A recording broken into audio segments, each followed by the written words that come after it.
গোহাঁইকমল উচ্চতৰ মাধ্যমিক বিদ্যালয়ত নৱাগত আদৰণি সভা।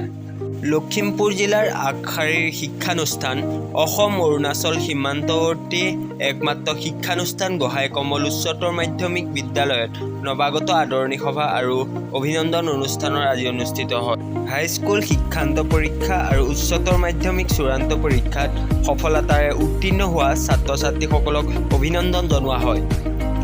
অনুষ্ঠানত নিৰ্দিষ্ট বক্তা হিচাপে উপস্থিত থাকে বিশিষ্ট কবি সাহিত্যিক দেৱকৃষ্ণ বৰুৱা, বিশিষ্ট অতিথি গুণীন্দ্ৰনাথ শইকীয়া, অসম সাহিত্য সভাৰ কবি সন্মিলনৰ আহ্বায়ক জয়ন্ত কুমাৰ হাজৰিকাকে ধৰি কেইবাগৰাকীও বিশিষ্ট ব্যক্তিয়ে ভাষণ প্ৰদান কৰে। অনুষ্ঠানটিত সভাপতিত্ব কৰে অধ্যক্ষ মনোজ বৰাই। অনুষ্ঠানৰ লগত সংগতি ৰাখি ছাত্ৰ ছাত্ৰীৰ মাজত গীত নৃত্য প্ৰদৰ্শন কৰা হয়। নাৰায়ণপুৰৰ পৰা দিবাকৰ গন্ধিয়া ৰিপৰ্ট, নাৰায়ণপুৰ খবৰ।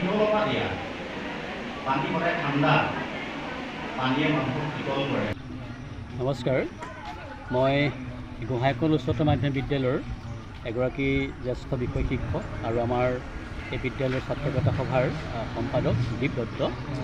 আমি আজি বিদ্যালয়খনৰ 2024 বৰ্ষৰ নৱাগত আদৰণি সভাখন অনুষ্ঠিত কৰা হৈছে আৰু লগতে এটি অভিনন্দন অনুষ্ঠান সম্বৰ্ধনা অনুষ্ঠান এটা আমি উদযাপন কৰিবলৈ ওলাইছোঁ।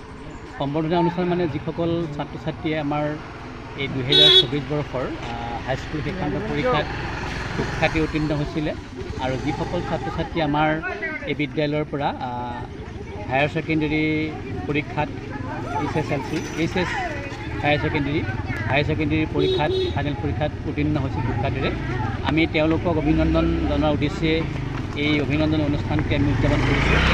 আৰু নৱাগত আদৰণি সভাখন আমি দিনযোৰা কাৰ্যসূচী, বিশেষকৈ ইয়াত আমাৰ পতাকা উত্তোলনৰ কাৰ্যসূচী ৰূপায়ণ ইতিমধ্যে হৈ গৈছে আৰু আমাৰ ইয়াৰ পাছতে এটি প্ৰীতিশ্ব অনুষ্ঠানটি উদযাপন কৰা হৈছে আৰু প্ৰীতিশ্ব অনুষ্ঠানটো শেষ হোৱাৰ পাছতেই আমাৰ মূল সভা আৰম্ভ হৈছে।